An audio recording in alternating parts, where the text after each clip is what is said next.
dieta egitea, gimnasiora gehiago joatea, erretzeari ustea, eta bikotekide berria izatea. Hain justu, bikotekidea bilatzeko Delfos agentziara joan gara, eta ikusiko dugunez, adin eta tankera askotako jendea dago bertan.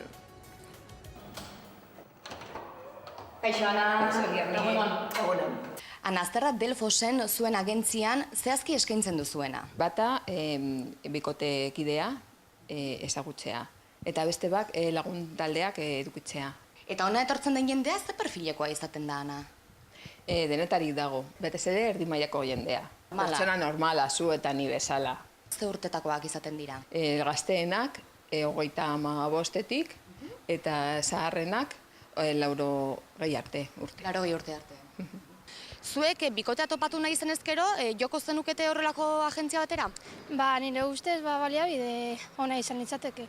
Ni daukat lagunak, adibidez, igual kalean ezin dutenak bikoterik aurkitu edo, internetera emadera baten joaten dutenak. Hobe da ezagutea festan edo, ze askoz divertigarriagoa da. Zu bikoterik balduzu? Bai.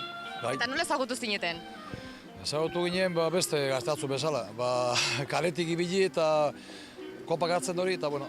Barrandan beraz? Bai. Nola ezagutu zenuen? Klasean, nire klasekoa da. Gauez. Bakizu lagunak ikuteten zara, parrandan, lagunak ezagutzen dituzu, eta azkenian, hori. Nik uste dut, bikotea beharrekotan, igual ez dakit, bilatuko nukela agentzia batean, edo saiatuko nintzatekela gutxienez. Hona etortzen den jendeak zenbat denbora pasatzen du bikotea topatu arte? Batzuk lehenengo zitan edo bigarren zitan bikotekidea ezagutzen dute. Eta beste batzuk igual behar dute 2 urte edo gehiago. Zenbat ordaindu beharko genuke agentzia batean bikotea topatzeko? Gutxi gora bera, gimnasio bezala. Hilabetero, gimnasio batean ordainduko genukenaren antzera? Bai, gutxi gora bera. Azken aldian egia da, Ana, interneten jendea ezagutzeko orrialde ugari daudela. Orrialde horiek zuentzat konpetentzia dira, ala, bezero ezberdinak dira azkenean. Ez da kompetentzia bezero desberdinak. Hemen segurtasuna daukazu. Eta interneten ez duzu ezagutzen neska edo mutilarekin hitz egiten ari zara. Eta hemen datuak konprobatzen ditugu. Maitasunezko mezu bat edo bidaliko zenioke zure bikoteari? Ez.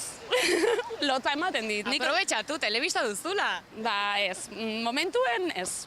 Ebita, mosutxu bat. Ez daki eskera asko, baina Sofia maite zaitut. Maite zaitut, potxokitxo.